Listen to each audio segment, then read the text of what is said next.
Elimination chamber 2024-এর জন্য কিন্তু আমরা অলরেডি অফিসিয়ালি 4টি ম্যাচ অ্যানাউন্স হতে দেখতে পেয়েছি। তো আমরা এলিমিনেশন চেম্বারে কিন্তু বরাবরই 4টি ম্যাচ দেখতে পাই। তো এই বছর আমরা কিন্তু 4টি ম্যাচে দেখতে চলেছি। তো আমার মনে হয় এলিমিনেশন চেম্বারে সবচেয়ে কম হাই ভোল্টেজ ম্যাচ হতে চলেছে সিএম পাঙ্ক ভার্সেস ফিন বলারের মধ্যে একটি ওয়ার্ল্ড হেভিওয়েট টাইটেলের জন্য যে ম্যাচটি হতে চলেছে।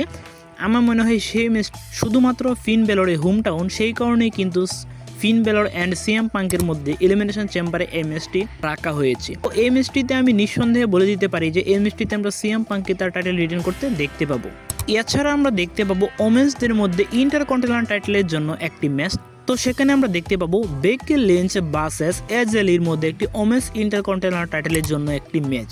তো আমার কেন জানি মনে হচ্ছে এই ম্যাচটিতে আমরা বেকি লিঞ্চকে হারতে দেখতে পাবো এবং কি এজেলিকে নিউ ওমেন্স ইন্টারকন্টিনেন্টাল টাইটেলে উইনার হিসেবে দেখতে পাবো।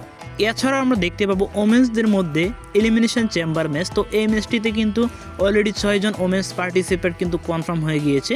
তো সেখানে আমরা দেখতে পাবো Asuka, Rhea Ripley, Tiffany Stratton, Alexa Bliss, Kiana James and Raquel রদ্রিগেজের মধ্যে একটি এলিমিনেশন চেম্বার ম্যাচ। তো ওমেন্সদের মধ্যে এই ম্যাচটি কে জয়লাভ করে তা কিন্তু সঠিকভাবে বলা যায় না, তবে আমি ধারণা করতেছি যে সেখানে আমরা হয়তো দেখতে পেতে পারি রিয়া রিপ্লি, অ্যালেক্সা ব্লিস অথবা টিফিনি স্টেশনের 3 জন থেকে যে কোনো একজন জয়লাভ করতে পারে। তো কে জয়লাভ করতে পারে অবশ্যই আপনার মতামত কমেন্টে জানিয়ে দিবেন। এছাড়া আমরা এলিমিনেশন চেম্বারের মেইন ইভেন্টে আমরা দেখতে পাবো মেন্সদের মধ্যে এলিমিনেশন চেম্বার ম্যাচ। তো এই ম্যাচটিতেও কিন্তু আমরা অলরেডি 6 জন পার্টিসিপেট পেয়ে গেছি।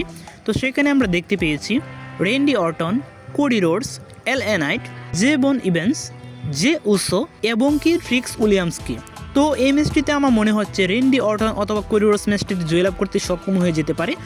তো যদিও বেশি সম্ভাবনা রয়েছে কোডি রোডস এই ম্যাচটিতে জয়লাভ করার, তবে রেন্ডি অর্টনও কিছুটা সম্ভাবনা রয়েছে এই ম্যাচটি জয়লাভ করতে। তো এই ছিল আজকের ভিডিও ভালো লাগলে অবশ্যই লাইক, কমেন্ট এবং সাবস্ক্রাইব করে পাশে থাকবেন। ধন্যবাদ সবাইকে।